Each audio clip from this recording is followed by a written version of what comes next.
echo the Prime Minister's congratulations to Andrew Murray and all the other winners. But may we thank the Prime Minister for all his hard work and his leadership, and particularly his commitment to the Union and to Northern Ireland, visiting it often and swimming in Lough Erne, and maybe he'd like to come and swim in Lough Neagh.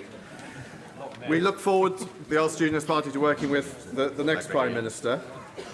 And I'm told that there are lots of leadership roles out there at the moment. There's the England football team. There's Top Gear. There's even across the big pond a role that needs filling. But if I can go to my pet subject, Brexit really threatens. Thank you. Brexit really threatens the Union. Would the Prime Minister work with his successors to ensure that we have somebody that is going to pull together all the countries of the Union and the overseas territories and make it all so that we all work and thrive together? Well, first of all, let me thank the honourable gentleman for his kind remarks and fascinating suggestions for future jobs. I think most of which sound even harder than this one, but so I think I'll pass. Look, I do believe Northern Ireland is stronger than it was 6 years ago, 58,000 more people in work, the full devolution of justice and home affairs delivered under this government, the Saville report published, and record inward investment in creating jobs in Northern Ireland. I care passionately about our United Kingdom, as I know he does and all of us do in this House. We do need to make sure that as we leave the European Union, we work out how to keep the benefits of the common travel area. Hard work is being done now with civil servants in Northern Ireland, in Whitehall, but also in the Republic of Ireland, and that work needs to quicken. The pace needs to quicken. Jacques Lepresti. Thank you, Mr. Speaker, and I'd like to also pay tribute to my honourable friend and all the hard work he's done leading this great country for the last few years. Now, my honourable friend's lasting legacy will include supporting the Kurds, whose Peshmerga are bravely fighting Daesh in all our interests. Now, having visited the Peshmerga on the front line, I know that our airstrikes, weapons and training are crucial, but Peshmerga injuries could be reduced with additional equipment like body armour, respirators and frontline medical facilities, and we could possibly provide some beds in our specialist hospital in Birmingham to the most seriously injured. Does my honourable friend agree that this is a relatively small investment that will make a huge difference to our allies in our common fight to defeat the evil of terrorism? Well, let me say to my honourable friend, first of all, thank you for his kind remarks. But also, he's absolutely right that the Kurds are incredibly brave fighters and are doing valuable work against Daesh in Iraq and Syria. I'll look carefully at his suggestion of using the Birmingham Hospital. The Queen Elizabeth Hospital has excellent facilities for battlefield casualties. Our army is already providing medical instruction to the Peshmerga to help them deal with these situations, but we will look and see if more can be done. But let's be frank, the strategy is working. Daesh is on the back foot. It's lost 45% of the territory it once held in Iraq. Its finances have been hit. More than 25,000 Daesh fighters have now been killed. Desertion has increased, and the flow of foreign fighters has fallen by 90%. I've always said this will take a long time to work in Iraq and Syria, but we must stick at it and we must stay the course. Jeremy Corbyn.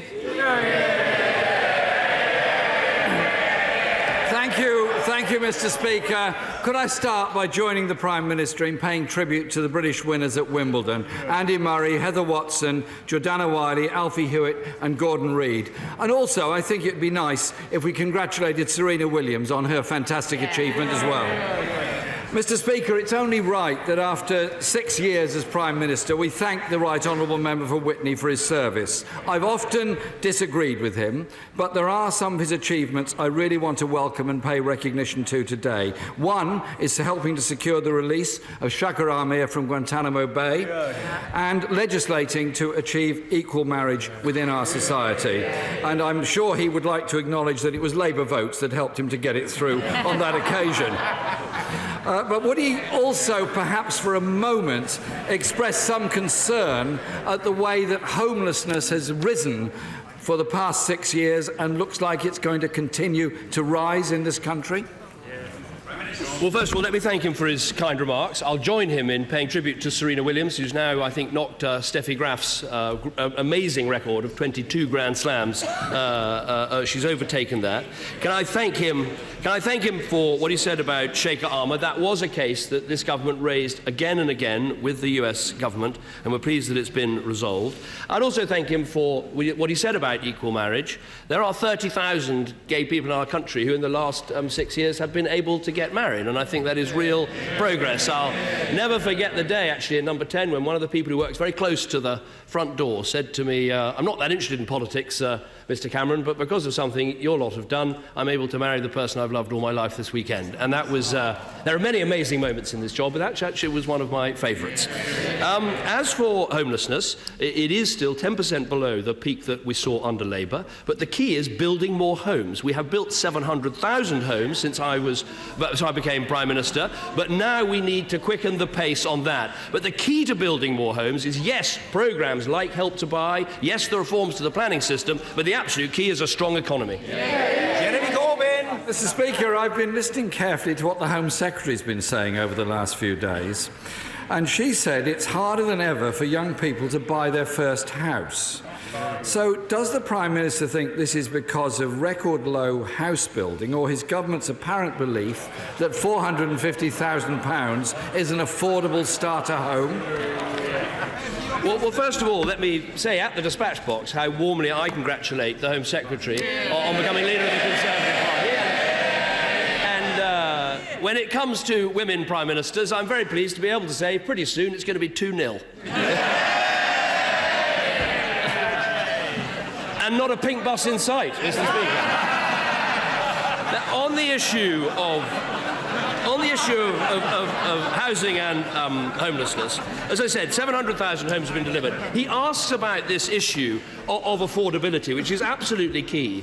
When I became Prime Minister, because of what had happened to the mortgage market, a first-time buyer often needed to have as much as £30,000 to put a deposit down. Because of the combination of Help to Buy and shared ownership, some people are actually able to get on the housing ladder now with a deposit of as little as £2,000. And with the low mortgage rates as well, and the new houses we're building, we're making good progress. Jeremy Corbyn. Mr. Speaker, the malaise seems a little deeper still. The Home Secretary said, so that it really, talking of the economy, she said, so that it really does work for everyone, because it's apparent to anyone in touch with the real world that people do not feel our economy works that way. Isn't she right that too many people in too many places in Britain feel their economy has been destroyed in towns they're in because the industries have gone, there are levels of high unemployment or underemployment and a deep sense of malaise? Don't we all need to address that question? Well, if we're going to talk about the economic record, let's get the facts straight. We've cut the deficit by 2/3. There are 2.5 million more people in work in our country. There's almost 1 million more businesses. 2.9 million apprenticeships have been trained under this government. And when it comes to poverty, 300,000 fewer people in relative poverty, 100,000 fewer children in relative poverty. And to be accused of sloth in delivery by the right honourable gentleman, let's just take the last week. We both have been having these leadership elections. We got on with it. We've had resignation, nomination, competition and coronation. They haven't even decided what the rules are yet.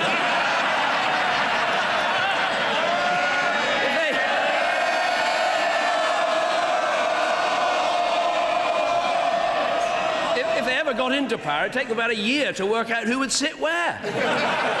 Jeremy Corbyn. Democracy is an exciting and splendid thing, and I'm enjoying every moment of it.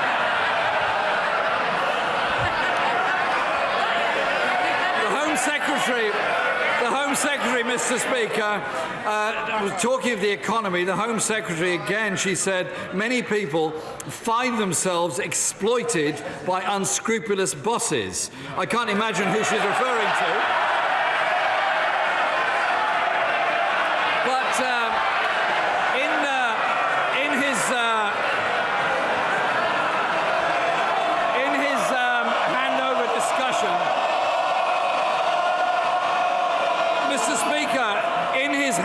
Discussions with the Home Secretary, could he enlighten us as to whether or not there is any proposal to take on Agency Britain by banning zero-hours contracts, clamping down on umbrella companies, repealing the Trade Union Act, or preferably all three?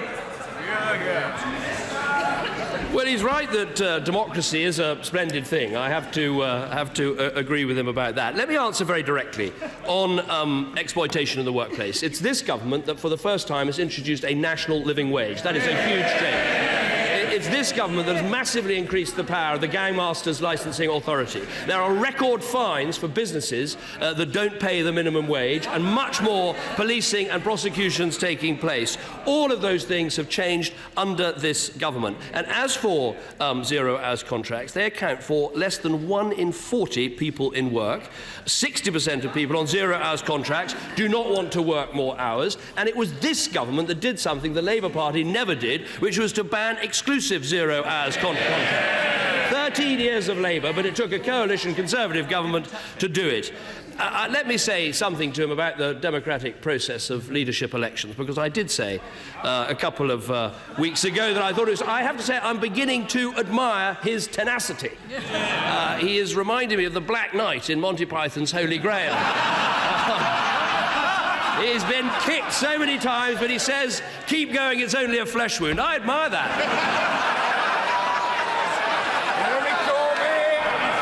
Mr. Speaker, I would like the Prime Minister to address another issue that the House voted on last week. And I've got a question from Nina, who said... No, hang on.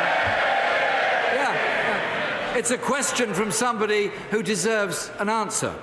And she says, I would like to know if there is any possibility that a European Union citizen who has lived in Britain for 30 years can have their right of permanent residence revoked or deported depending on the Brexit negotiations. There has been no clear answer to this question. It is one that worries a very large number of people, and it would be good if in his last question time the Prime Minister could at least offer some assurance to those people.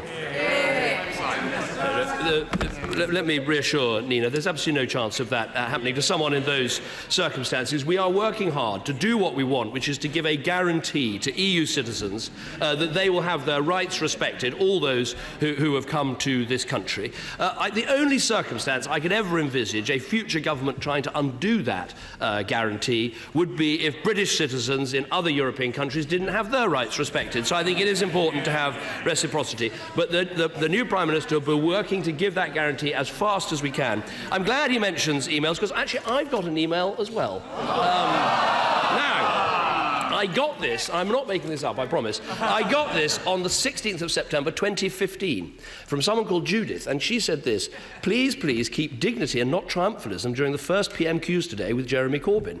And she gave this reason. She said, because Tom Watson, who may oust Jeremy Corbyn, is a very different kettle of fish. He's experienced, organised and far more dangerous in the long term. She goes on, so sensible, sober, polite answers to Mr Corbyn. Let him create his own party disunity. After this is over, I've got to find Judith and find out what on earth happens next. Jeremy Corbyn!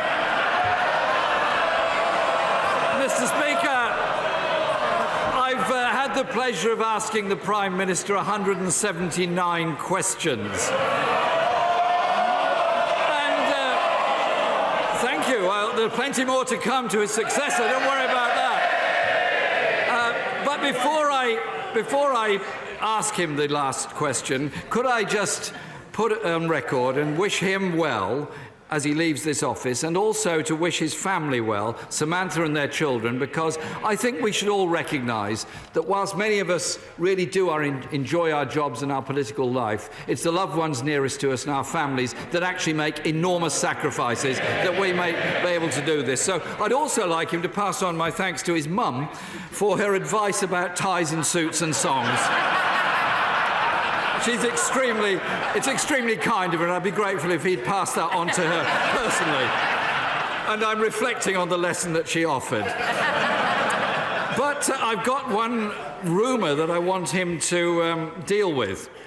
There's a rumour going round that his departure has been carefully choreographed so he can slip seamlessly into the vacancy created this morning on Strictly by Len Goodman's departure. Is that his next career? I don't really have a paso doble, so no, I can promise that is not the case. Let me say to him, first of all, thank you for the kind remarks and the good wishes to my amazing wife, Samantha, and my lovely children, who are all watching from the gallery today. He's absolutely right. The pressure is often bears hardest on those we love around us in these jobs. And let me send my best wishes to his family as well. I've done a bit of research, Mr. Speaker. I have addressed 5,500 questions from this dispatch box. I'll leave it for others to work out how many I've answered.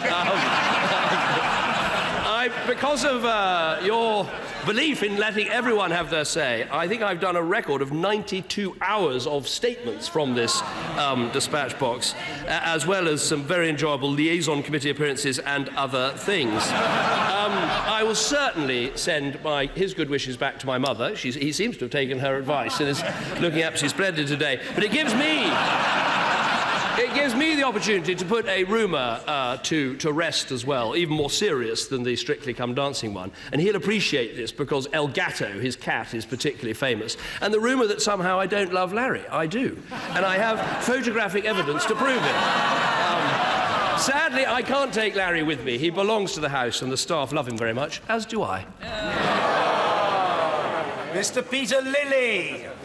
Is my right honourable friend aware that in 33 years in this House, watching 5 Prime Ministers and several ex-Prime Ministers, I've seen him achieve a mastery of that dispatch box unparalleled in my time. Not just because of his command of detail, of his wit, but because he commands the respect of friend and foe alike, who know that he's driven not just by legitimate political ambitions and ideas, but by a sense of duty, which he always leads him to try to make this country more prosperous, more solvent, more tolerant, more fair and more free. And he will command the respect of generations to come.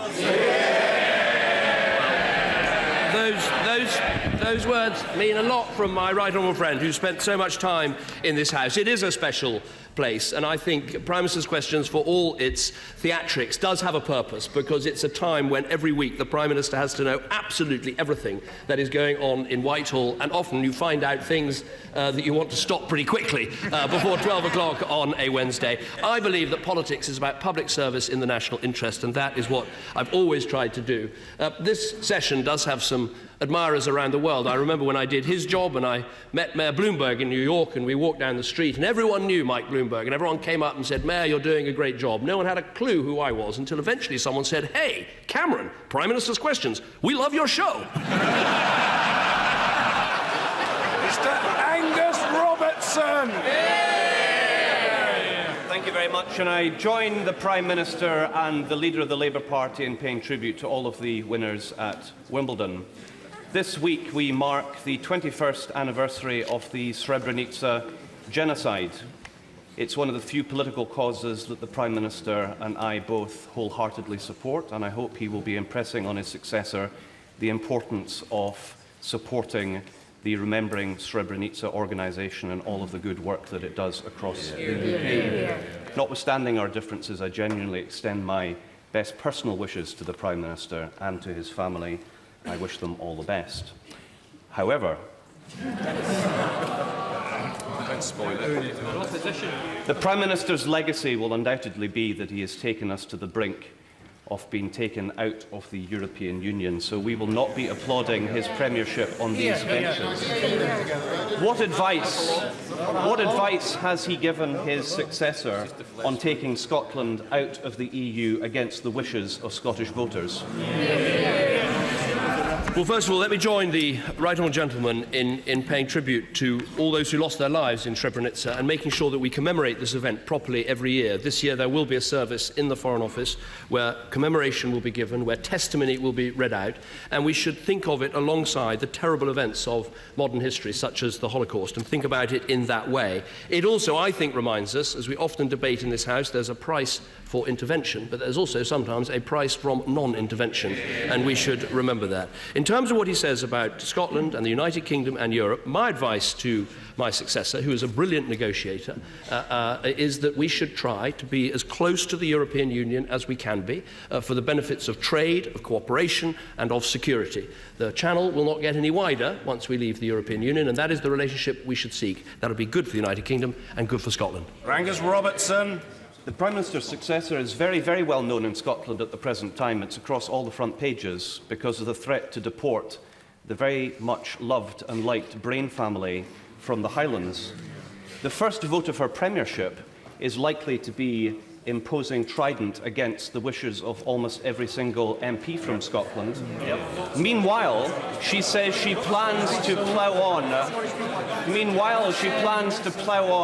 With Brexit, regardless of the fact that Scotland voted to remain in the EU.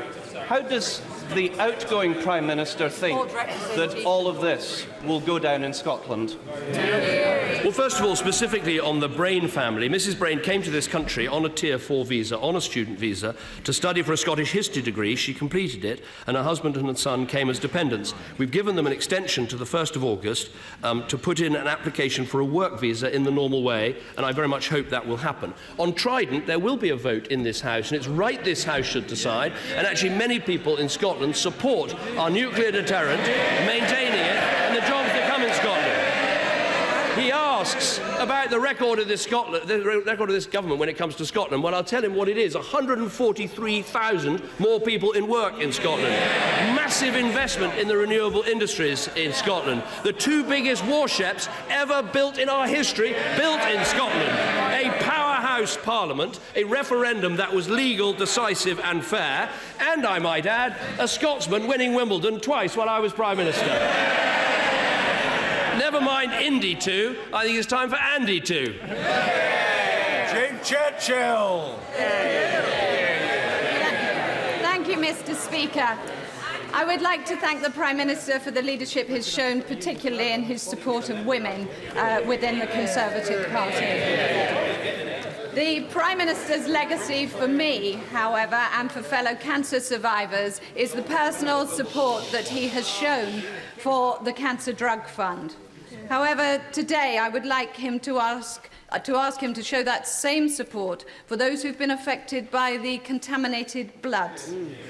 Would he please update the House as to whether they too will have a legacy? Well, can I thank my honourable friend for what she says about the Cancer Drugs Fund. It has helped many families and many people in our country. She's absolutely right to raise this issue of contaminated blood. And I can today announce that we will be spending the extra £125 million we've identified in a much fairer and more comprehensive scheme. We'll guarantee that all those infected will, for the first time, receive a regular annual payment. This will include all those with hepatitis stage 1, who will now receive £3,500 per year, rising to £4,500 per year by the end of the Parliament. For those with hepatitis C at stage 2, HIV or co-infected with both, annual payments will increase over the lifetime of the Parliament and will enhance the support for those who've been bereaved or those who will be in future, significantly boosting the money for the discretionary payments. Last year I apologised to the victims on behalf of the British Government for something that should never have happened. Today I'm proud to provide them with the support that they deserve. And while it's not right to pick out 2 people, I think people should know that coming to constituency surgeries, making your point to your Member of Parliament, campaigning as these sufferers have done, in my case, David Ledbetter and Matthew Davis, repeatedly coming to my surgery and saying this mustn't stand, more must be done. I know that not everyone will be fully satisfied with what's being done, but it does show our democracy working and compassion in replying to this terrible problem. Jeff Smith. Thank you, Mr. Speaker. The Prime Minister came to office promising to keep the UK's AAA rating, to end top-down NHS reorganisations and to stop his party banging on about Europe. How would you say that's gone? Well, I think in terms of the economic record, 2.5 million more jobs, the deficit cut by 2/3, 2.9 million apprenticeships, 1 million more businesses, a growth rate that's been at the top of the developed world, all of that because of the choices that we made. And because we did that, we've been able to back our NHS with a 10% funding increase, over 10 billion in real terms in this Parliament. As for Europe, we have to settle these issues. And I think it's right, when you're trying to settle a really big constitutional issue, you don't just rely on Parliament, you ask the people as well. We made a promise and we kept a promise. Steve Brine. Thank you very much, Mr. Speaker. I'm very sorry this turns out to be my last question to the Prime Minister, but I want to thank him for everything he's done for my constituency, where every school is now good or outstanding, and the jobless total is down 64% since he took office. As he prepares to leave Downing Street, can I encourage him to return to the big society agenda that I know he's so passionate about? And can I ask him if he remembers saying shortly before becoming Prime Minister, politicians are a mixture of egotism and altruism, and you just hope the right one wins out so people do the right thing rather than the politically convenient thing. It seems to me that he's stayed on the right side of that divide in the last 6 years, not least in the manner of his departure, and I think this country's going to miss him a great deal. Can I thank my friend for his very kind remarks? I think when it comes to education, I think there's a very strong record to build on. We've got 1.4 million more children in good or outstanding schools than in 2010. We've seen the free schools movement really take off, with over 300 free schools open. I visited one yesterday that is outstanding. A quarter of them are outstanding, which is an amazing record when you think how little time they've had to get going. And so I think we should build on that record. As for the big society, yes, we should use a stronger economy to build a bigger and stronger society. And one of the things that we are doing is introducing national citizen service. 200,000 young people have taken part in that programme, and I hope by the end of this Parliament it will be the norm for 16-year-olds to take part. We talk about the soft skills that are necessary to give people real-life chances. Well, many people don't get those chances, and national citizen service will help them. Graham Stringer. Thank you, Mr. Speaker. Can I thank the Prime Minister for the courteous way he's always answered questions I've managed to ask him. I've always listened carefully to his answers, but until I had 2 eye operations, I wasn't able to see him very clearly. Is he as concerned as I am about the newspaper reports that people who aren't entitled to NHS cataract operations are jumping the queue and stopping people who are entitled to NHS operations having that treatment? Well, I will look very carefully. First of all, can I thank him for his kind remarks? I've tried to answer questions from this dispatch box. It's difficult sometimes when you haven't seen the specific story, and I haven't seen the story here. I recall from previous occasions that we are still investing in these cataract operations, and the number receiving them are going up. But I'll look carefully this afternoon at the question he asked about the danger of queue jumping and get back to him. Wendy Morton. Thank you, Mr. Speaker. Under the leadership of my right honourable friend, the Prime Minister, in my constituency of Aldridge Brownhills, unemployment has dropped from 5.1% in May 2010 to 1.9% in May this year. A record to be proud of, and one I would like to thank him for. Does my right honourable friend agree with me that this has only been possible thanks to his firm focus on jobs, apprenticeships and skills, the strong economy and investment? Well, the figures are remarkable. When a constituency is getting to 1.9% in terms of unemployment, that is very, very close to full employment, and it's a remarkable record. What we've done with apprenticeships was 2.4 million in the last Parliament, an extra 500,000 already in this Parliament, towards the target of 3 million in this Parliament, which I'm confident if we work hard we can achieve it. And we should think, Mr. Speaker, these are not just numbers on a page. They're real people who have experience of the workplace, who are learning a trade and are taking their first steps in their career. And what I want is when they get that career, not only do we have the national living wage, but we also make sure that people don't start paying income tax until they're earning a good wage. And we've taken 4 million of the lowest paid people in our country out of income tax altogether. That is a record to be proud of. Sir Adrian Bailey. Thank you, Mr. Speaker. This week is Black Country Week. Yesterday, Black Country manufacturers were in Parliament demonstrating the high-quality products that are exported worldwide. Will the outgoing Prime Minister impress upon the incoming Prime Minister the huge importance of maintaining access to the EU single market during Brexit negotiations in order that we can maximise the Black Country contribution to exports, productivity and jobs. Well, I absolutely agree with the honourable gentleman. What we've seen in the West Midlands is 173,000 more people in work under this government, and we have seen something of a renaissance in manufacturing, particularly in the automotive sector, some of which is indeed in the Black Country. And it is vital for that industry that we have proper access to the single market, and I think he's right, this is going to be one of the things we've absolutely got to focus on. I want automotive, aerospace, these high-quality manufacturing firms to go from strength to strength in our country, and making sure we get that vital access to Europe is going to be vital. Robin Walker. 10 years ago today, I was applying to become Conservative parliamentary candidate for Labour-held Worcester, as my right honourable friend was uniting the opposition and preparing it for government. Like so many on these benches, I entered this House in the week that he first became Prime Minister. And since that time, unemployment in Worcester has halved, apprenticeships have doubled. We have more good and outstanding schools, beginning to receive fairer funding. Wages are up and taxes are down. Can I thank my right honourable friend for all his service to our nation and for the legacy of improved life chances he will leave behind? Well, can I thank him for his kind remarks? We've seen unemployment fall in all of these constituencies. We've seen the claimant count go down. I think more important is we now see 450,000 fewer children in households where nobody works. And thinking of the effect of having a parent or a loved one in work helping to put food on the table and provide a role model for their children, that's really what this is all about. So I thank him for his kind remarks. Carol Monaghan.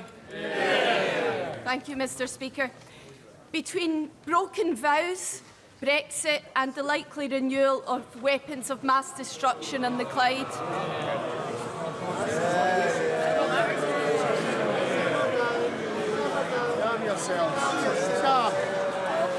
the Prime Minister has done more for Scottish independence than many of us on these benches could ever hope to do. So, as he contemplates a move to Aberdeenshire, could the Prime Minister now make his commitment to Scottish independence official by visiting smp.org/join?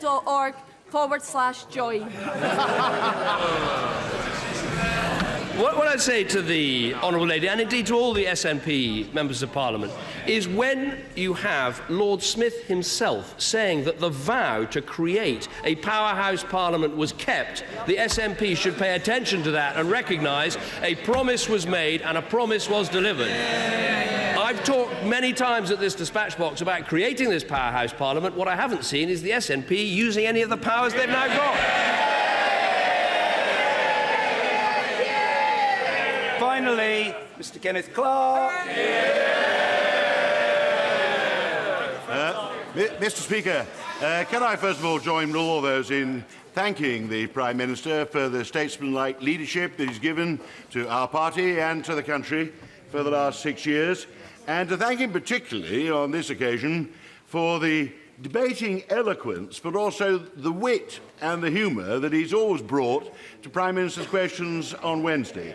And can I ask that, as no doubt he will have some plans for a slightly more enjoyable and relaxed Wednesday morning and lunchtime, nevertheless he will still be an active participant in this House as it faces a large number of problems over the next few years. As no two people know what Brexit means at the moment, we need his advice and his statesmanship as much as we ever have. Can I thank my right honourable friend for his very kind remarks? I remember one of the toughest conversations I had in politics was actually when I was Leader of the Opposition, and I was trying to get him to join my front bench, and he was on a bird-watching holiday in Patagonia, and it was almost impossible to persuade him to come back. Not many people know this, but actually his first act as Chancellor of the Exchequer was to fire me as a special advisor, and I'm very proud of the fact that one of my first acts was to appoint him to my cabinet in the coalition government, and I know the then Deputy Prime Minister will join me in saying that he provided great wisdom, great thoughtfulness, great ballast at a time of national difficulty in the advice that he gave us. He's not always the easiest person to get hold of. We've tried. Tory modernisation has never quite got as far as getting Ken Clarke to carry a mobile phone. He did briefly have one, but he said the problem is people keep ringing me on it, which was... and we had to move, I seem to remember, in opposition, we had to move our morning meeting to accommodate his 9 o'clock cigar. But I will watch these exchanges from the backbenches. I will miss the roar of the crowd. I will miss the barbs from the opposition. But I will be willing you on. And when I say willing you on, I don't just mean willing on the new Prime Minister at this dispatch box, or indeed just willing on the front bench defending the manifesto that I helped to put together. But I mean willing all of you on, because people come here with huge passion for the issues they care about. They come here with great love for the constituencies that they represent. And also willing on this place. Because, yes, we can be pretty tough and test and challenge our leaders, perhaps more than some other countries, but that is something we should be proud of, and we should keep at it. And I hope you will all keep at it, and I will will you on as you do. The last thing I'd say is that you can achieve a lot of things in politics. You can get a lot of things done, and that, in the end, the public service, the national interest, that is what it's all about. Nothing is really impossible if you put your mind to it. After all, as I once said, I was the future once.